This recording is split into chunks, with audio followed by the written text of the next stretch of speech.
Bapak Ibu sederek ingkang kinasih wonten ing Gusti Yesus Kristus.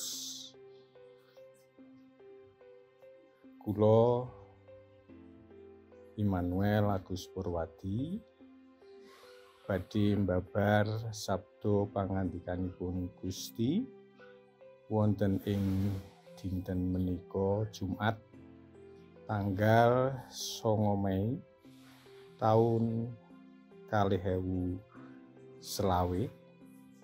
Wedine waosan pangandika kapendhet saking Jabur 23 ayatipun 1 lan 2 lan mangke gegilut kanthi jejer pangruktinipun Gusti. Sang Jiwah iku pangenku. Aku ora kekurangan apa-apa. Aku diplengungake ana ing panggonan kang akeh sukete. Aku digiring menyang ing banyu ing panggonan kang tentrem. Bapak Ibu sederek ingkang kinasih wonten ing Sang Kristus, sinten ingkang maos kitab Jabur 23 inggih kitab ingkang kawentar menika mesti manahipun kraos ayem tentrem.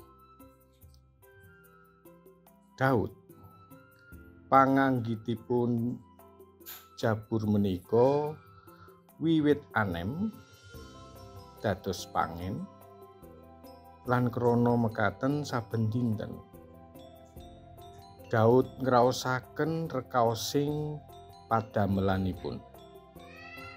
Awit kedah ngrimati sedaya mendanipun saking ingkang sampun sepuh dewasa ingkang nedeng ngandhek ingkang tasih dhere lan cempe-cempenipun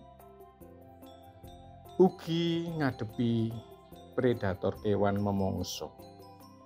Awit pangen kedah mangertosi dunungipun pasuketan lan sumber toya ing tengahing ora-ora. Panganti pangruktinipun Allah karaosaken saestu dening Daud kados nalika tasih dados pangen. Punika karaosaken sae nalika wonten ing sak jawining griya menapa dene ing lebet griya. Ing sak jawining griya Allah nenuntun ngirit saha nyekapi sedaya kabetahanipun para menda. Allah sang pangen satuhu tansah kagungan inisiatif ngirit Daud kapapanaken dados dene menda ing pasuketan. Katuntun dening sumbering toya sedaya wau kangge nyekapi kabetahaning para mendanipun. Pranyata menda-menda boten terus-terusan nyenggut kemawon, nanging Allah kersa mlengungaken para menda ing pasuketan. Tegesipun para menda dipun peksa sami ngaso sawetawis boten terus dingluh nyenyenggut tanpa ngraosaken nikmatipun rerumputan ing riku. Ing wekdal ngaso sawetawis wau saged nggayemi kados-kados ngraosaken ibata nikmatipun tetedan wau.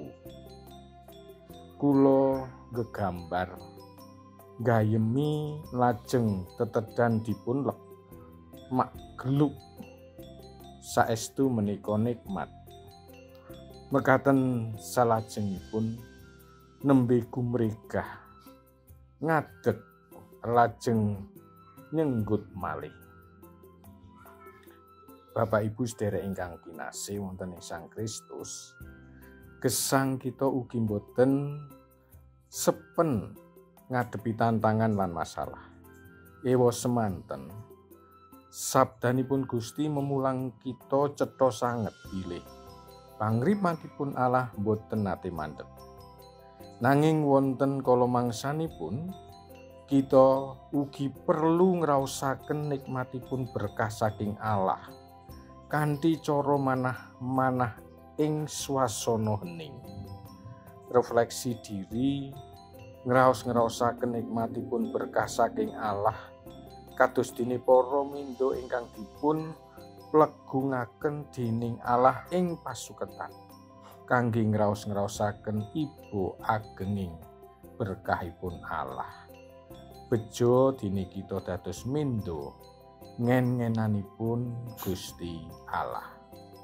Amin. Sumangga kita tutup kanthi pandonga. Gusti ingkang wonten ing kraton swarga, matur sembah nuwun wedine kawula paduka parengaken nampeni sabda paduka. Sabda paduka menika dados dilah kangge kawula mindo-mindo paduka nglampahi gesang.